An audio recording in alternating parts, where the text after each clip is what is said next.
খুবই কম সময়ে খুব সুস্বাদু গোবিন্দভোগ চাল দিয়ে এই ডিম পোলাওটা একবার কিন্তু বানিয়ে অবশ্যই দেখতে পারো। খেতে না দারুণ হয়েছিল। প্রথমেই আমি 2 কাপ মতো চাল নিয়ে নিয়েছি, সেটাকে ভালো করে ধুয়ে জল ঝরতে রেখে দিয়েছি। এদিকে কড়াইতে রিফাইন্ড অয়েল দিয়ে আলুগুলো প্রথমে ভেজে নিলাম, এরপরে ডিমগুলোকেও অল্প অল্প হালকা হালকা করে ভেজে নিলাম।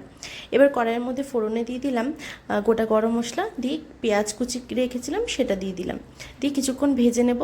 এরপরে ওর মধ্যে দিয়ে দেবো চালটা জলটা পুরোটা ঝরে গেছে, তখন ওর মধ্যে দিয়ে ভালো করে নাড়াচাড়া করে নেব।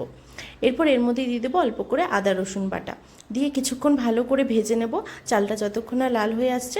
এরপরে দিয়ে দেবো অল্প করে হলুদ গুঁড়ো, কাশ্মীরি লাল লঙ্কার গুঁড়ো, অল্প করে ঝাল লঙ্কার গুঁড়ো, আর দিয়েছিলাম 1 চামচ জিরের গুঁড়ো, আর দিয়েছিলাম গরম মশলা। এবার সব কিছুকে খুব ভালো করে মিশিয়ে নেব, আর কি ভালো করে কষিয়ে নেব যতক্ষণ না কাঁচা গন্ধটা চলে যায়। এবার আলুগুলো দিয়ে দিয়েছিলাম গরম জল। এখানে আমি 2 কাপ চালের জন্য 5 কাপ মতো গরম জল ব্যবহার করেছি। এবার এটাকে ঢেকে দেবো। আমি নুনটা আগে দিতে ভুলে গেছিলাম, তাই জলটা ফুটে উঠলো তখন আমি নুনটা দিয়ে দিলাম, আর দিয়ে দিলাম একদম সামান্য মতো চিনি।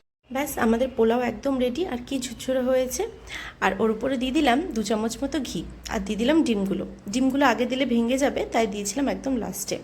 খুবই কম সময় রান্নাটা হয়ে যায়, কিন্তু খেতে হয় দুর্দান্ত।